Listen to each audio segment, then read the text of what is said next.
Headlines today. 3 relatives of 10-year-old Sarah Sharif are arrested on suspicion of her murder after they arrive in Britain on a flight from Pakistan.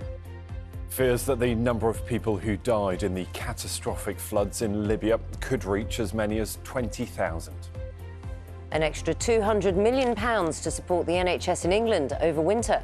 But there's concern that ongoing strike action means the money won't have much impact. If we still have industrial action going on during the winter period, that's going to make it really tough for the NHS to deliver. Good morning. As retailers say shoplifting has reached epidemic levels, we look at how much it's gone up and the impact on the high street. The Conservative MP Tobias Ellwood has quit his role as chair of the Defence Committee in the House of Commons.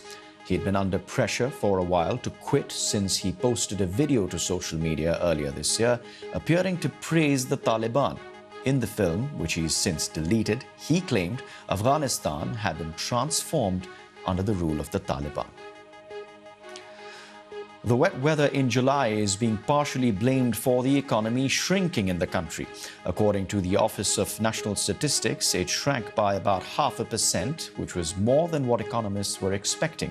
Analysts say that the strike action by the NHS staff and teachers has also contributed to the fall that we're seeing. The police watchdog will investigate how a police force handled the case of Andrew Mulkinson, who was wrongly convicted of rape. Mr. Mulkinson spent 17 years in jail for a crime he did not commit, despite steadfastly maintaining his innocence.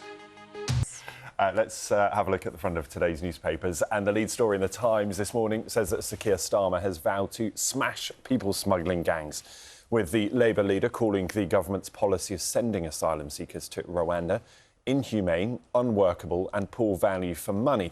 Meanwhile, the Daily Telegraph, it's got more on Labour's plans to tackle illegal migration if his party were to win the general election next year. The paper reports that the opposition party is considering taking a share of asylum seekers reaching Europe as part of a new deal with the EU. Now, the Daily Mirror leads on a rise in shoplifting, which the paper says reflects the shocking state of lawless Britain after 13 years of Conservative rule. And mad, Vlad and dangerous. That is the Metro's headline. The paper says that 2 of the world's worst tyrants have met for talks, claiming the North Korean leader is promising to help warlord Vladimir Putin triumph over evil. Today's front pages, and the Metro hones in on the ongoing visit of Kim Jong-un to Russia with a headline, Mad, Vlad and Dangerous. The Times opens with the face-off between Labour and Michael Gove on new homes after Labour blocked plans to ease river pollution rules to build new homes. The Telegraph reports on Keir Starmer's plan to take in EU migrants. The Express once again focuses on the protection of the pensions triple lock.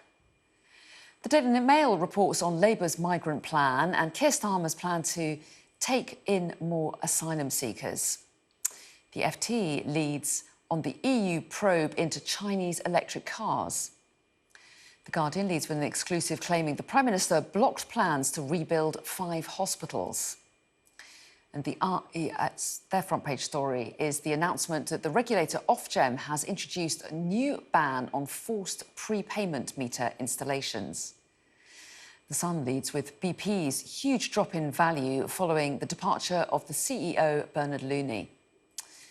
And the Daily Mirror says 2023 is Year of the Shoplifter, saying that the issue is out of control. And just to let you know that if you want to see any of those front pages again or read the stories, you can scan the QR code on your screen.